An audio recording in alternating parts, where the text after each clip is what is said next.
Kafaliana indray no androsoana tokantrano amin'ny alalan'ny fandarana meteo manolotra ny fiarabana toko klasy toko vavy. Dia mbola ny alizay an-trano mandrafitra ny toetry ny andro eto Madagasikara fa matanjaka izany atao anatin'ny 2.7 ora ho avy, izany hoe hangatsiaka hatrany ny andro ary mety hisy herika ny ety amin'ny fatriny avoatany. Ho mafimafy kosa ny fitsokan-drivotra ny amin'ny tapany avaratry Madagasikara iny, tahak'izay ihany koa ho anareo any amin'ny morontsiraka atsimo andrefanandy.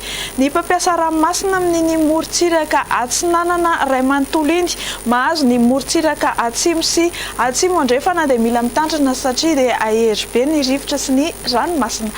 Dia toy izao manaraka izao ny toetry ny andro no vinavinainao amin'ny rapitso. Ho amin'ny maraina dia isy ny orana manomboka amin'ny faritra Sava iny mahazo ny fahatan'ny Toamasina, Vadivavafito Vinany, atsimo atsinanana ary mipakatra ny Taolaniaro andy, Anjombona ary mety arahana herika kosa indraindray ny aty amin'ny ilany atsinanany avoatany aty Andrahoana ny morontsiraka Melaky, fa mety arahana orana tandrifon-drahona izany ny any amin'ny tendrony atsimon'ny Madagasikara iny. Dia ifandimby kosa ny rahona sy ny masoandro ny amin'ny faritra sisa.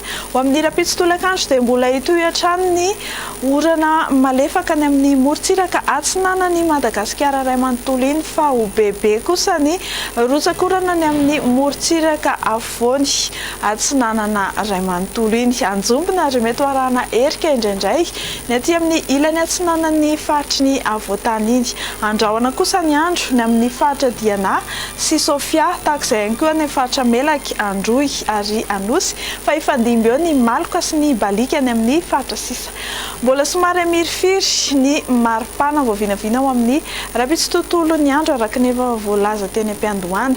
Ny maripana ao amin'ny rapitso maraina zao dia mandrina ny 9 hatramin'ny 10 degré ny aty amin'ny faritry ny avoatany, ny any amin'ny morontsiraka dia eo anelanelany 9 hatramin'ny 20 degré Celsius.